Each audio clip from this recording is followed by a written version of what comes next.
right, peace, brothers and sisters. I'm here at Xenia in Hobart, and I'm about to interview my brother JD, Jimmy, Donald, here over at the Xenia community garden.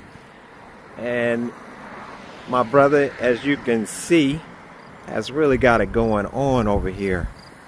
And so we're going to go ahead and get on in here and take a look at what he's got. And we're going to interview him about what we should do at this point in time to prepare our gardens for next year. Or can we go ahead and grow food now? I'm here with brother JD, brother Jimmy at 40 Acre Farms. And thank you, brother Jimmy, for letting me come on out here and take up a little bit of your time. First, tell us just a little bit about yourself. How did you get into farming? Well, I grew up, my elders, my grandparents, my mother, everybody always had a garden. And so there's a natural inclination there. When I got serious about it, I started homesteading, me and my wife growing food for ourselves, for our home. And a part of programming for the 40 Acre Project is agriculture.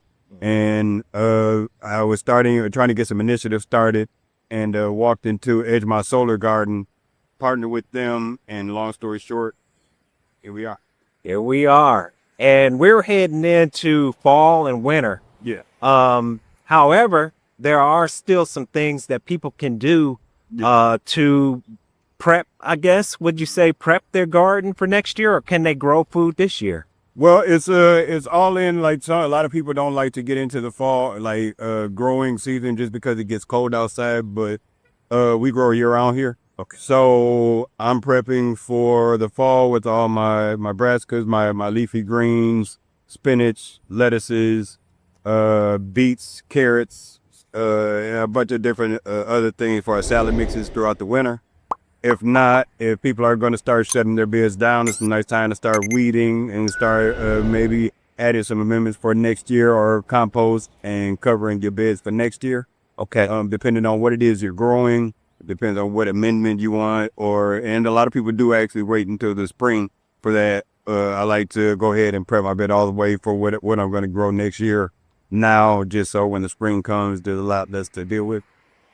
So how do you go about prepping your garden if you have a home garden? What are some of the things that you may need? Well, if you're starting just with bare land right now and you're going to want to grow next spring, one of the biggest things is to check where your sunlight is. You want to get maximum exposure of sun, so you want to be able to place your garden in a certain space. I will clear out whatever land, whatever space that I'm going to grow in. Now's the time to get your compost in. I don't recommend tilling, but if you do till, this would be the time to do it, to get those beds covered up and get all those weed seeds killed off in there before next spring starts growing. Outside of that, just sort of planning out what your garden's going to be, planning out what you want and where you want it. There's a lot of things that you can or can't grow next to each other, so this is the time to be sort of digging into the information of what it is or how to operate a garden properly. Okay. And what are some of the things that you can grow in the fall? So in the fall, I stick to, well, like I say, I have peas. I'm getting ready to put in the ground actually today. Zucchini. Right at this point, if you haven't seeded anything, the things that you can seed are your lettuces, carrots, beets, so cabbage, collard greens are some other things that we're doing. Mostly brassicas, mostly your leafy greens, and some root vegetables like your beets, onions, and carrots. And when you say seeding, just for those who may not know, what does that mean? So we have I plant my seeds in 50 cell trays. So I'm going to seed my trays and put them in a germination chamber so the seeds can sprout, so that in about a month from now, we're able to start putting things in the ground.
6 in each cell, Okay.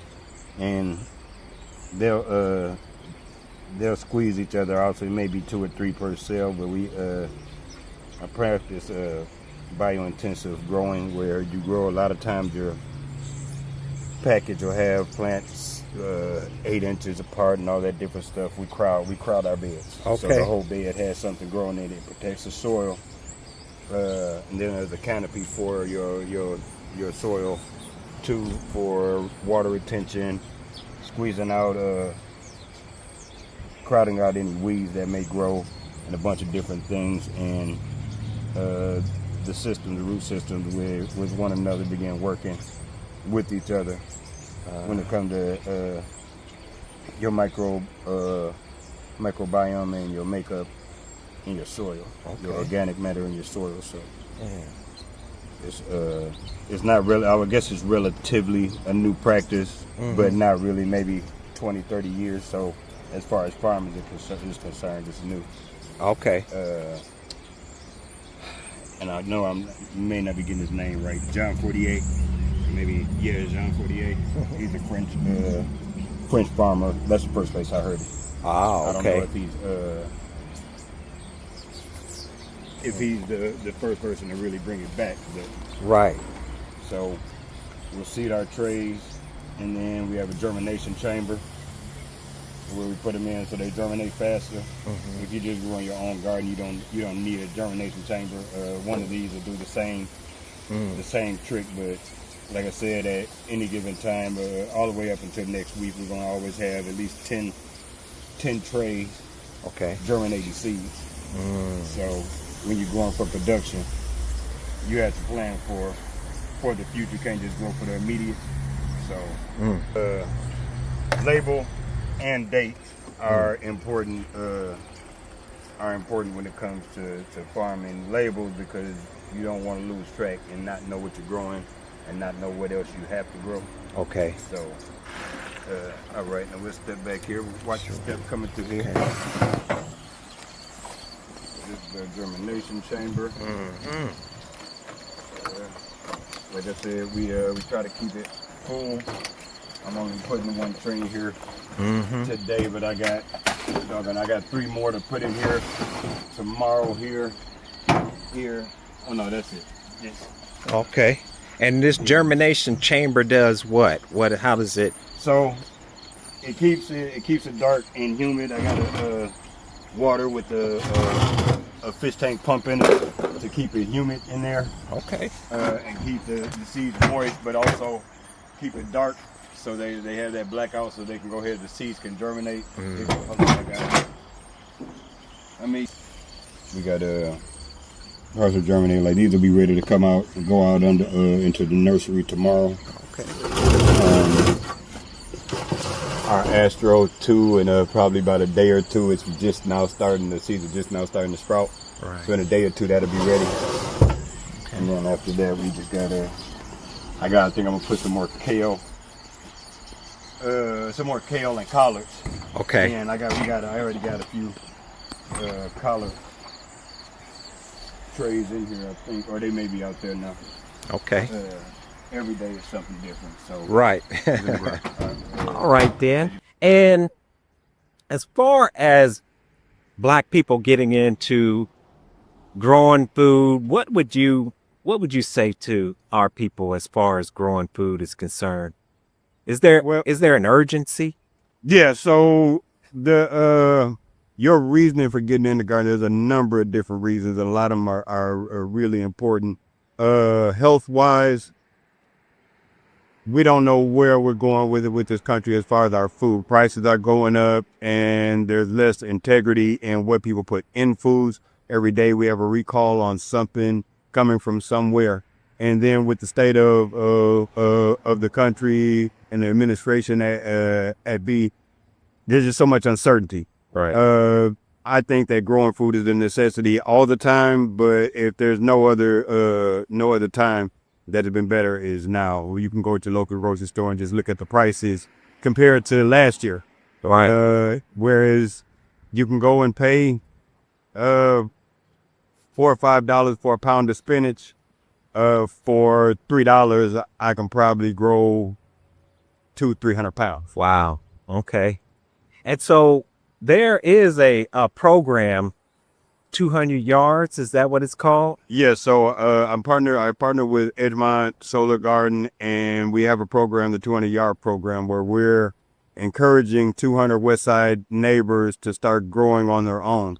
And a lot of it is trial and error and teaching people. A lot of times people get discouraged or whatever, so we have a program where we can walk them through things en route to being able to grow substantial amount for your family. Right. You have to learn the practice first, and so we're not asking you to go for a big operation, but just get the experience of growing, so that even if that's not a plan of yours, if you need to be able to grow food on your own, at least you have that skill set. Right, right. Where can they go to find out more about that program? So Edgemont Solar Garden, we have a Facebook page, Edgemont Community Coalition, the Greater Edgemont Community Coalition. We have a Facebook page, or you can stop by 919 Miami Chapel. Tuesdays and Wednesdays, the boards are usually there, but we usually have somebody there Monday through Thursday in the early part of the day. So you can stop through, get information there, or get on our Facebook page, drop her your email, and we'll put you on the newsletter. All right. And as far as yourself, closing it on out, what things that do you have like going on? So aside from this, like I mentioned at first, I have the 40-acre project, which in basic is a program taking disenfranchised men from existing to living.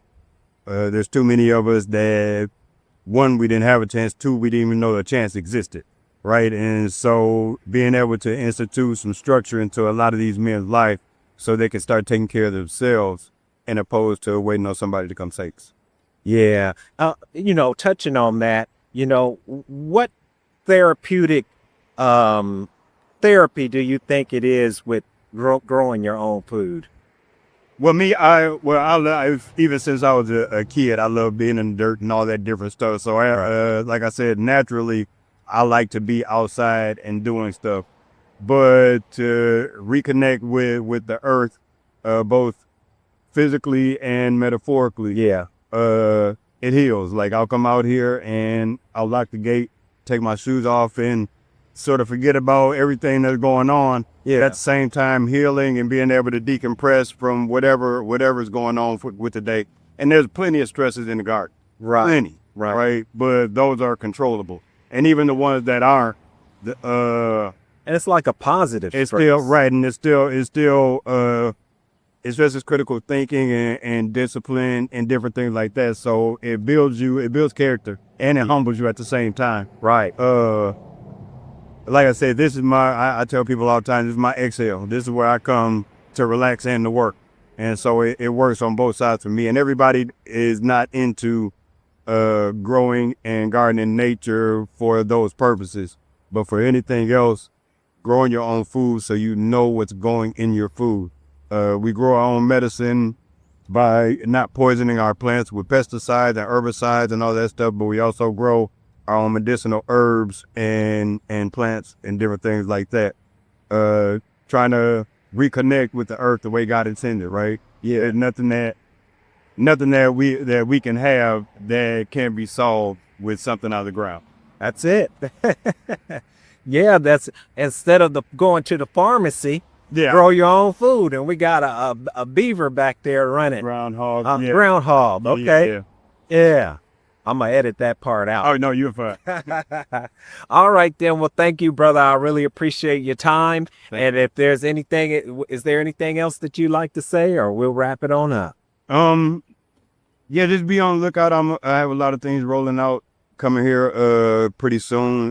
Me and Brother Steve Muhammad will be partnering on some things. We have a couple other engagements, so just keep a lookout, keep your ear to the street for JD 40-acre Farms and Edgemont Community Coalition. All right, thank you, brother. Thank you. Assalamu alaikum, brothers and sisters. Thank you for watching this powerful interview with Brother Jimmy J.D. Donald from 40-acre Farms, and he'll be coming back with some more programs that will help to educate us on how we can grow food, even if it's in our backyard or in our apartment. We also have some other exciting individuals who will teach us some self-defense skills. We have a Grandmaster Steve Allen. We also have a walking encyclopedia when it comes down to emergency preparedness. Brother Aaron Olinger. We have Sister Nicole, who is going to be showing us first aid and CPR techniques. So please subscribe to the channel because it is a channel that is specifically designed to help the black man and woman make it through these difficult times. As we know from the teachings of the Most Honorable Elijah Muhammad, as taught by the Honorable Minister Louis Farrakhan, that we're going to be going through some really, really difficult times. And the best thing to do is, as we say at Refuge Depot, to plan, prepare, survive. And so one of the things that we want your support in doing, and it's a way to support us supporting you, is to patronize our Shopify store. On the Shopify store, we are rolling out 2 campaigns. One of the campaigns is to grow our own food, and another campaign is emergency preparedness. When you shop at our store, we have our winter preparedness collection, and that collection will help you to prepare your home, help you to prepare your vehicle for winter, and help you to prepare your person for winter. And winter may be a rough one, brothers and sisters, so we need to definitely be prepared. We have also videos on our Shopify and a blog. And that blog, of course, will help, in giving you information on how we should move forward. So with that, brothers and sisters, thank you for watching. May God continue to bless you and your family with the light of truth. And I leave you as I came before you,